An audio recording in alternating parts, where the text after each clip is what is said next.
Finally bought my dream car after years of sacrificing, but stepson demanded I hand it over to him for free, because he was too lazy to get a job, and when I said no, my wife threatened to divorce me and her son threatened to call the police and say I hit him. Last week marked a really special milestone in my life. I finally bought a brand new car for myself. Honestly, it still feels surreal to say that out loud. I'm not trying to show off or anything, but this moment has been in the making for a very long time.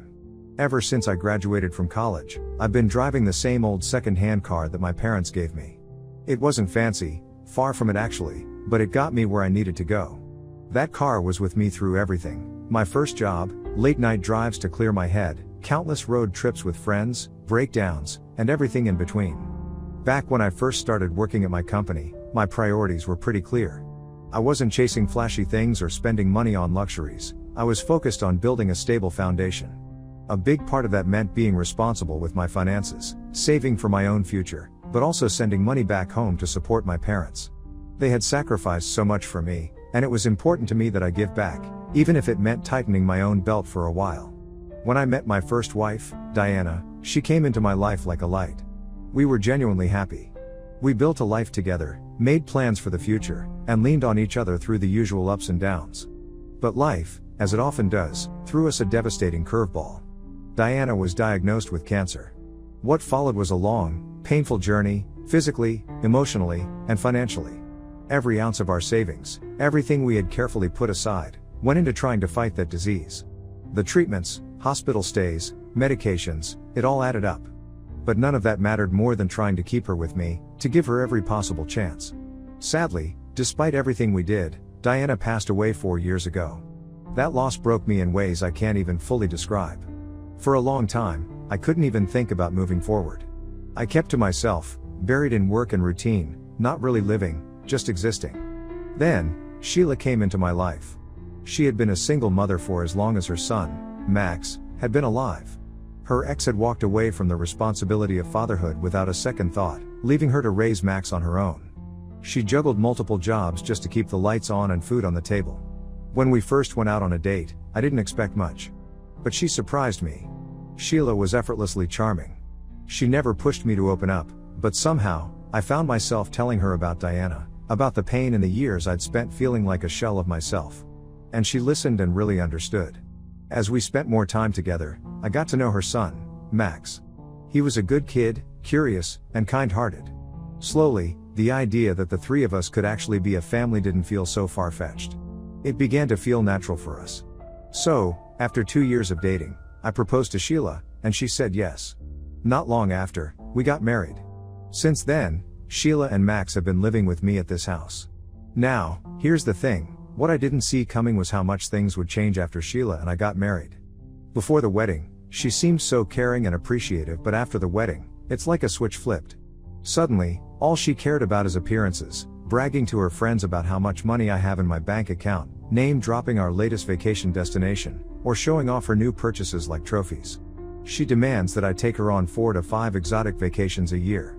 Now, don't get me wrong, I do enjoy going on vacations with her. I love making memories, experiencing new places together, and seeing her genuinely happy. But 5 exotic vacations a year? It's exhausting. It's like there's this constant pressure to perform, to provide, to fund a lifestyle that I never signed up for. What makes it even harder is that when we're on these trips, I can't fully unplug from work. I have a demanding job, and whether I'm in Bali or Barcelona, sometimes I need to take calls or check in on urgent matters. That's what keeps all of this going in the first place. But instead of understanding that, she gets upset, says I don't care, that I'm not present, that I'm ruining our time together. It's frustrating, because I feel like I'm being pulled in opposite directions. On one hand, I'm working hard to give us these experiences she keeps asking for. On the other, I'm being told I'm not doing enough emotionally, even when I'm stretched thin trying to balance it all. As if things haven't already been strained, another major point of conflict between Sheila and me has been about money, specifically, my decision to continue supporting my parents. Since the very beginning of my career, it's been a point of pride and love for me to send money home. My parents aren't wealthy. They have worked hard their whole lives and never asked for much. The least I can do, after all they've given me, is make sure they're comfortable in their later years. But Sheila doesn't see it that way. She put up a real fight when she found out I was still sending money to them. She said things like, "They're old, they've lived their lives. They don't need your money. They can manage on their own.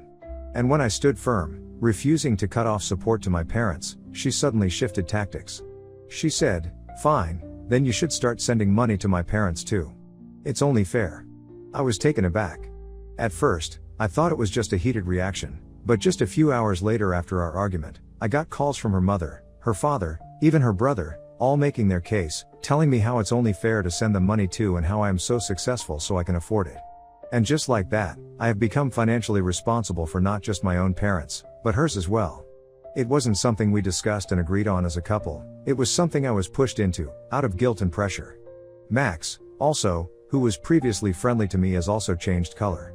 The warmth has slowly disappeared, replaced by an attitude that I can only describe as entitled.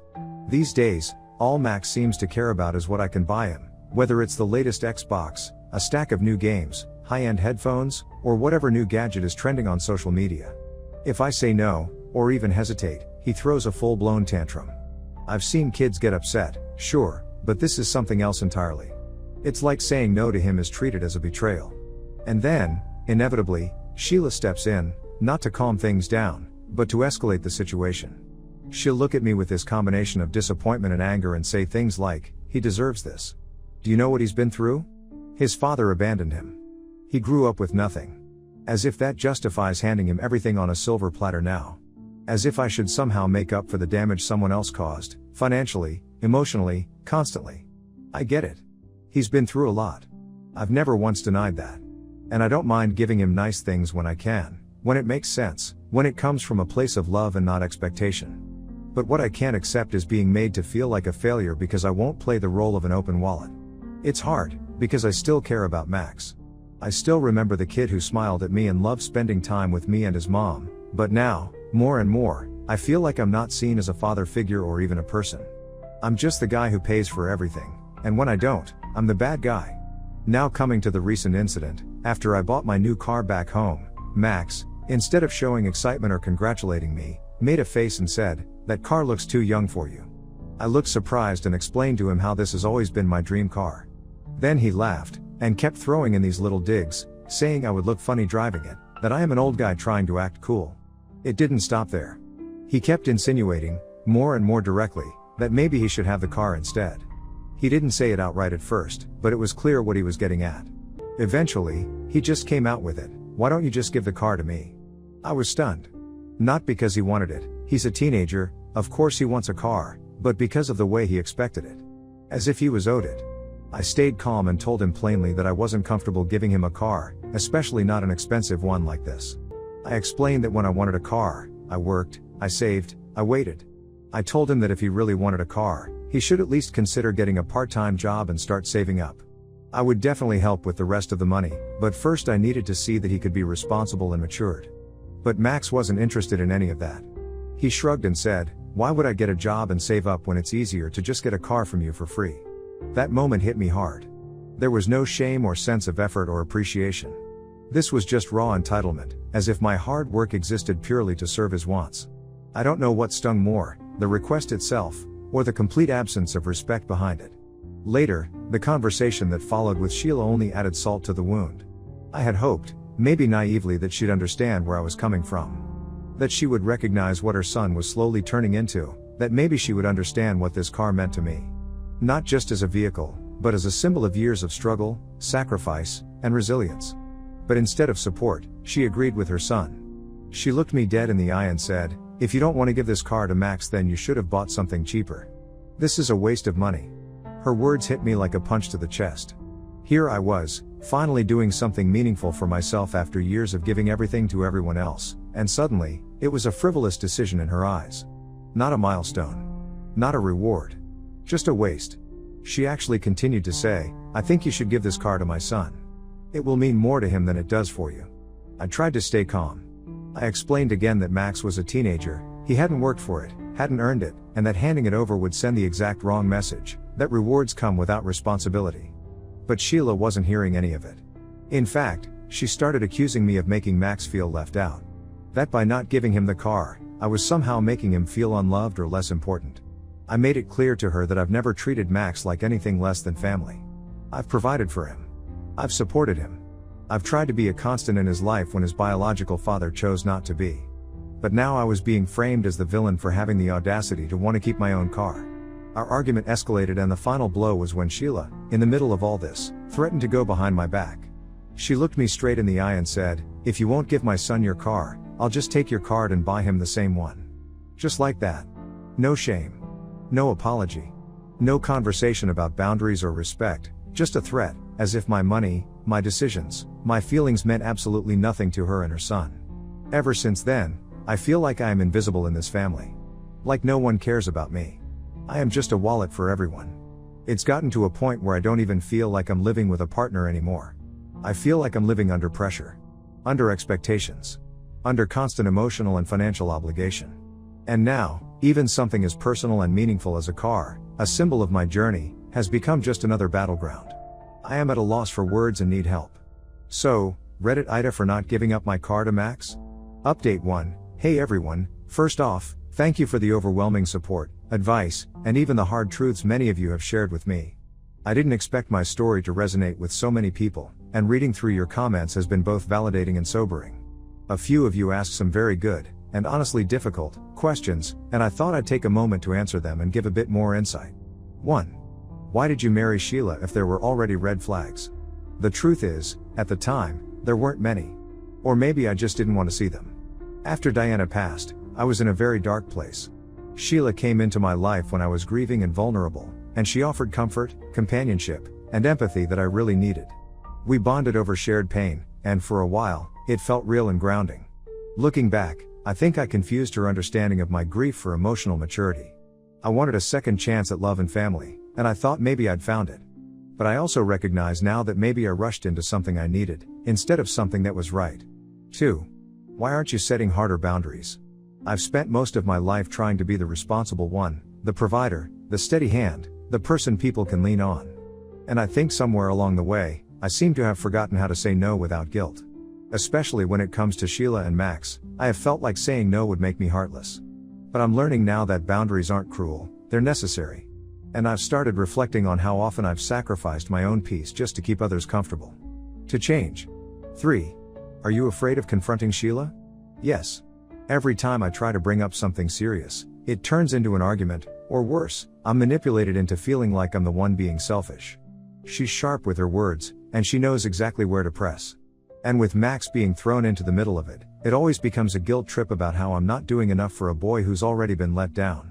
It's exhausting, and I often find myself backing down just to avoid the storm. But I'm reaching the point where I realize avoiding the storm is costing me my own mental health. For a bit more context, Max doesn't even know how to drive a car yet.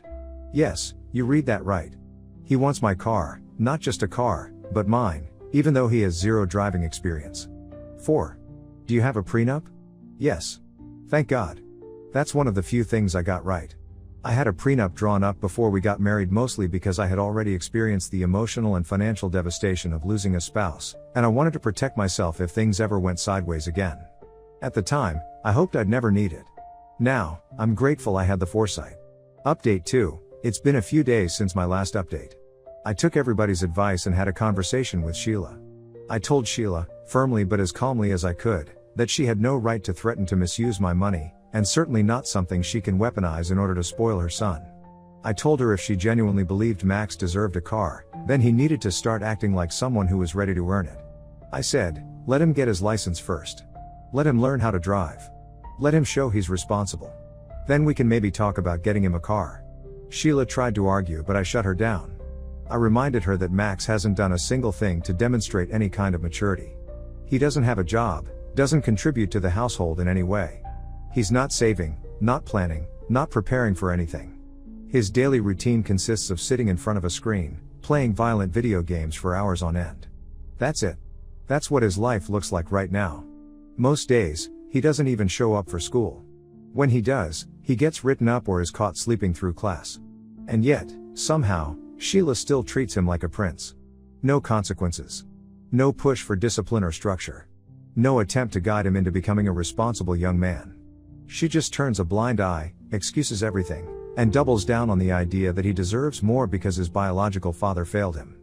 I also told her that I completely understand that she feels guilty about Max not having his biological father, but what she's doing with him isn't parenting. It's enabling. And every time I try to step in, just to introduce some basic expectations, some standards, I end up as the bad guy. The one who's too strict or too harsh, just for asking a 17-year-old to show a little effort or accountability. Sheila was taken aback for a moment after all this. I guess she wasn't prepared for me to say the truth to her face. Initially she did agree that Max needs to go to a driving school, but she also argued that I was being too strict, that I was putting too many rules on her son. She started accusing me of trying to control him, of punishing him when he was just a teenager. She gave me that tired old line, "Boys will be boys." As if laziness, entitlement, and complete lack of accountability are just things I'm supposed to overlook because he's a boy. As if sulking is a valid reason to give someone a $40,000 car. She kept insisting that Max deserves nice things in his life. Not because he's earned them, but simply because he exists, because he's had a rough past, because I have the money to give him what he wants. And when I again said no, that I deserved to enjoy the car I worked for, that I wasn't going to hand it over to someone who hadn't earned it, she said I was being selfish. Let that sink in for a moment. Selfish. After everything I've done for her and her son. After everything I've provided. After everything I've sacrificed, she has the audacity to call me selfish for saying no to something I bought for myself, with my own money, after years of putting everyone else first. Despite this, I refused to back down and told her that if she was so set on buying her son a car, then she could get it with her own money, or ask her family to pay for it, but that I wasn't going to give in to their demands. This is when my wife looked me straight in the eye and said, "Oh, you don't want to buy a car for my son? Fine. Maybe we shouldn't be together then. Maybe we need to get a divorce because you won't support my son and I don't want to be with a deadbeat partner like you anymore." I was speechless. I couldn't believe that she said all those hurtful words to me.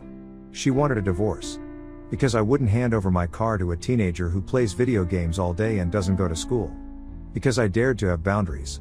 Because I said that respect has to go both ways. Can you believe that? That threat told me more than any argument ever could. It showed me that in her eyes, my worth is tied to what I give, not who I am. That she's willing to walk away, not over any abuse, or betrayal, or neglect, but because I wouldn't spoil her son. Ever since then, she has been sleeping in the guest room and refuses to talk to me. Update 3, guys, it's just getting worse. I didn't think things could sink lower than where they were a few days ago, but last night, Max and I got into a massive fight. I caught him, sneaking into my private work room, going through my wallet, trying to steal my card. For context, this isn't new. He's done this before, more than once. The reason I even started hiding my card in the first place in the house was because in the past, he stole my card and made multiple charges on OnlyFans and other explicit sites. A teenager is seeing my money for that. It's not just inappropriate, it's disgusting. This time, when I caught him red-handed and confronted him about it, he started screaming at me for not letting him use my card, as if I was the one who did something wrong. He refused to apologize. He didn't even pretend to be sorry about getting caught. Instead, he yelled for his mom like a child calling for backup. And right on cue, Sheila came rushing in like I was the villain in all this. Even when I told her what her son was trying to do, she went straight into defense mode. His defense, of course. She said, "He only had to do that because you never give him your card freely. What do you expect? He is just a boy and he is doing what any boy would do at his age." Sheila also said I was overreacting and invading Max's privacy by going through what he did with my own money. She argued that this is what most boys do at this age and that he wasn't doing anything illegal anyways. When I calmly tried to explain to her, again, that he's still a child, that he needs discipline, structure, and consequences for his actions, not just handouts and blind support, she lost it. She started shouting at me, saying I had no right to talk about her son like that. That he wasn't the problem, I was. That I was too harsh, too controlling, too selfish. She made it sound like I was some sort of monster for not enabling theft, for setting basic boundaries, for expecting accountability. I was starting to get really pissed and made it clear to both of them that Max couldn't use my card ever again, not for anything. I couldn't trust that boy ever again. This is when Sheila threatened to call Child Protective Services on me. Yeah, CPS. Sheila actually said, "If you keep treating my son like a criminal, don't be surprised if CPS shows up at our door." I was floored. I didn't even know how to respond. I stood there thinking, are they serious? Are they actually willing to make a false report, to ruin my reputation, just to punish me for holding their son accountable? She continued to say that she will tell CPS that I was misbehaving with her son. That if I didn't stop mistreating Max, she'd go through with it. And if that wasn't horrifying enough, Max joined in. With a smirk on his face, he said, "I'll lie to them and say you hit me or something. They'll believe me over you. You'll definitely get arrested." I just stood there in shock. I kept my mouth shut to avoid escalating the situation further. But inside, something snapped. I have now come to realize that this isn't just dysfunction or conflict anymore. This is abuse. This is me being trapped in a situation where even doing the right thing puts me at risk. I've tried patience. I've tried compassion. I've tried to be a father figure, a provider, a husband. And now I'm being threatened with false accusations and legal consequences just for refusing to give up my own integrity. I don't know what my next step is yet, but I know I need to get out of this before it breaks me completely. I need to leave this toxic marriage, before things get worse for me. Sheila and Max can do anything to get what they want, and I am done with their antics. Update 4, it's been 2 weeks since my last update. I've finally made a decision, I am separating from Sheila. These past 2 weeks have been the most emotionally and mentally demanding of my life, but also, strangely, the clearest I've felt in a long time. There was no longer any doubt, no back and forth in my head. Just certainty. I needed to end this. For my sanity. For my safety. For my future. I've spoken to lawyers, laid everything out, and thankfully, my prenup is ironclad. Bulletproof. I made sure of that years ago, and I thank my past self every single day for having that foresight. As long as I follow the right steps, Sheila doesn't get to take what she hasn't earned. But that wasn't the only thing on my mind. I've also been reorganizing my assets, moving what I can legally, protecting what's mine, locking down finances, updating passwords, canceling shared cards, securing important documents. I have also been waiting to hand Sheila divorce papers because if I handed her those papers inside the house, I know exactly what would happen. She'd scream. Max would escalate. They'd corner me, emotionally blackmail me, maybe even call the police or CPS and try to flip the script. That's the kind of people I'm dealing with. They've already threatened it once. I have no doubt they'd do it again. So, I've been waiting and planning. Today, Sheila took Max to her cousin's place for lunch. She asked me to come along, casually, like everything between us was still perfectly normal. Like she hadn't threatened me with CPS. Like her son hadn't tried to steal from me again. Like we were still the happy family she pretends we are when she's around other people. I saw through it immediately. I knew why she wanted me there. It wasn't just for a family lunch. It was so her cousins could get a chance to work on me too. Her family has a long track record of asking for money at these so-called family lunches. So I refused. I made up a polite excuse and stayed at home. After they left the house, I used the window of time to quietly pack up some of their belongings and leave them on the porch. I placed the divorce papers with them. No more conversations. No more emotional traps. When they came back and saw their things outside, it didn't take long for the storm to start. Sheila started screaming. Max started banging on my door to let them in. By then, I had already changed the lock so they couldn't come in, no matter what. I stood behind the door, calm, and said the words to Sheila I had rehearsed so many times in my head, "I'm done. I am leaving you. Take your things. Take the divorce papers and leave. You and your pathetic son are no longer welcome on my property." Sheila and Max stood outside, stunned out. They started to loudly curse me out. They said things to me that I can't even repeat here. When Sheila saw that their outburst wasn't working, she quickly shifted gears. She started crying, begging me to talk to her so we can work things out. She said I was being unreasonable for no reason, that I didn't care about her or Max. Max, meanwhile, stood behind her continuing to spew every profanity he could think of like some angry child whose favorite toy had been taken away. Eventually, I told them that if they continued to stand on my porch and abuse me, I would call the police on them if they didn't leave. I guess this is when the reality finally sank in.